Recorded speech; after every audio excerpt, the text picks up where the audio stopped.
Hey everybody, Mr. Sharkey here. Today we are just going to walk through the KMT and properties of gases experiment. So hopefully at this point you all have completed that because if you haven't completed it, it's going to be pretty difficult for us to understand the math side of the gas relationships. So if you haven't already finished graphing each of these 6 experiments, coming up with a claim and reasoning, and then drawing some particle diagrams. I'm going to ask you to pause the video and go do that on your own first, and then come back to this video uh, as we kind of discuss things together. Because if you are just trying to go into this and get all the answers, I think you're going to end up struggling because you have to understand these relationships on your own, and this is just kind of our final check to make sure we've all reached the same conclusions. So looking here at experiment 1, or sorry, if you haven't already done this, again, please pause the video, go finish this assignment, and then come back and listen to our discussion. So as long as you've already finished, then we're ready to get started. If we look here at experiment number 1, experiment 1 is comparing pressure and volume, because those are the 2 things that are changing in our experiment. The claim that we came up with in class was that as volume increases, this should say that the pressure decreases, excuse me, noticing mistakes as I am working. That's okay, everyone makes them. If we look at my reasoning, I have things correct though. As the volume increases, particles have more space to move around, so they will collide with the container less often, which results in a decrease in pressure. So as the volume is increasing, the pressure is decreasing. When we look down at my particle diagram here, this helps us understand why that's the case.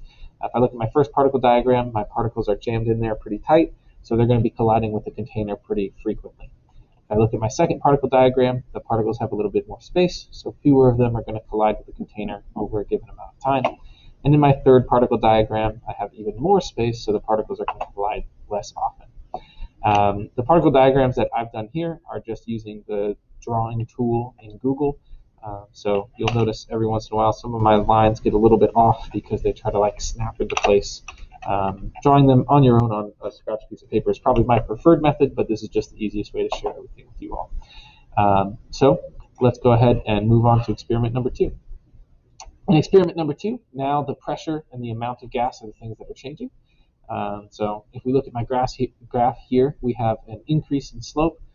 This is a positive slope, so that tells us that as the amount of gas increases, the pressure is also increasing. And if we think about that a little bit, that tends to make sense. We're keeping the volume the same, so my particles have the same amount of space, but as I add more particles, they're going to collide with the container more frequently, which is what we see here. I've got only 2 whammies, I've got 4 whammies, and then I've got 6 whammies as I'm changing the number of particles. If we look at my reasoning, I said that as the amount of gas increases, there are more particles in the same amount of space.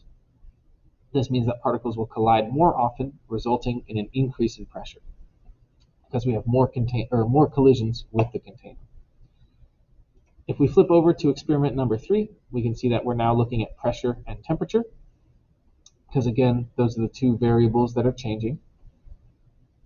If we look here, we once again have a positive slope. So our line is increasing over time. That means that as the temperature is increasing, the pressure is also increasing. If we think about why that is, as the pressure increases, my particles are going to move faster, meaning that they will collide with the container more often and with a greater intensity. Both of those things lead to an increase in pressure. So if we look, my slow particles are only hitting the container once. My medium speed particles are going to hit the container a little bit more often, and then my fast particles are going to hit the container the most frequently. If we think about that for a second, that tends to make sense, right? If we're throwing these particles around relatively slowly, every once in a while one will bounce into the sides of the container. If these particles are moving a lot faster, then they're going to bounce off of the walls more often. This makes me think of like I don't know, anytime someone plays like racquetball in a cartoon and the ball is just bouncing off of all the walls when it's moving super duper fast. On the other side of things, if that ball was moving really slowly, it would only bounce off the walls occasionally. So as the temperature is increasing, it means our particles are moving faster, so they'll collide more. Up next, we'll look at experiment number 4, which it seems like I forgot to type in my claim and reasoning for, so we can do those together real quick. If we look here at my graph, the temperature and the volume are both increasing, so we could say that as temperature increases, the volume also increases. When it comes to our reasoning, remember we have to keep the same pressure here. So when we're thinking about the amount of pressure, we're thinking about the number of collisions. So we should say that as temperature increases, my particles are moving faster. But in order for us to keep the pressure the same, sorry,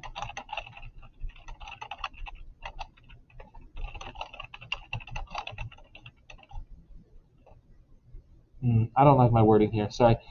As the temperature increases, my particles are moving faster. Typically, they would collide with the container more frequently. So to keep pressure the same, we need to increase the size of the container. So particles collide with the same frequency. Thus, volume must increase.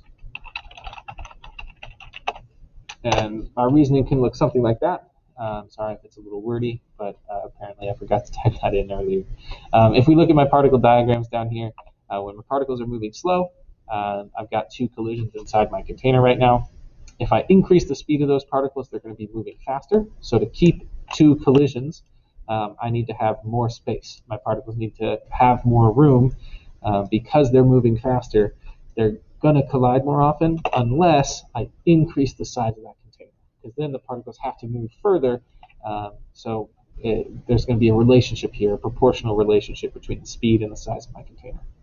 As my particles move even faster, I would need to increase the volume even more. If we look here at experiment 5 has to do with the amount of gas and the volume. As the amount of gas increases, the volume also increases. We can tell from the slope of our line. In order to keep pressure and temperature the same, as the amount of gas increases, the particles will need to occupy more space to keep the number of collisions constant. If my volume was staying the same, as I add more particles, we would increase the pressure. So, in order for us to keep the pressure the same, those particles need more room so that they don't collide with the container as often. Thus, the volume will increase. If we look at my particle diagrams here, as I add more particles, I have to give them more space, more room to move about, otherwise they're going to collide with the container more often. So as I add more particles, I am increasing the size of my container so that my particles are always able to move around and keep roughly the same number of collisions to keep that pressure the same. I think experiment 6 is kind of the most difficult one for us to understand, so we're going to take a little bit more time to look at this one. If we look at temperature and the amount of gas, we see that the slope is negative. So as the amount of gas increases, the temperature must decrease, or vice versa, in order for us to keep the pressure and the volume the same. If we think about this one, as the amount of gas increases, there are more particles. So typically that would cause the pressure or the volume to increase. In order for those variables to remain constant, the particles have to move slower so that we can keep the same number of collisions, and we can make sure our particles aren't bouncing further apart like they do when we increase the temperature. So in order for all this to happen, the temperature has to decrease. If we look at my first diagram, I've got 3 fast-moving particles. If I'm going to add more particles in and I want to keep 2 collisions with the side of my container, then I need to slow those particles down. Because normally, if they were going at the same speed, I would have more particles colliding with the container. To keep that number of collisions the same, I need to slow my particles down so that even though they're going to collide with each other more often, they're going to bounce less far apart and they're going to hit the container less often since they're moving slower. If we look at my third diagram, I have even more particles, and once again, I've slowed them down to make sure that they are colliding with the container about the same rate as they were earlier. This experiment is really hard because it's difficult for us to actually create these conditions in the real world. So this one, we kind of have to think a little bit more theoretically, but it's really hard for us to isolate the amount of gas and the temperature independently. So that's why this one is hard for us to think about. It's not really something we saw in the stations lab, but if we think about it, I think we can make sense of it. So that's all I have for now. Hopefully this video was helpful for those of you who didn't get all this information in class because of scheduling stuff.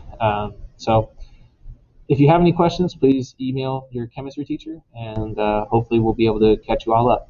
Thank you.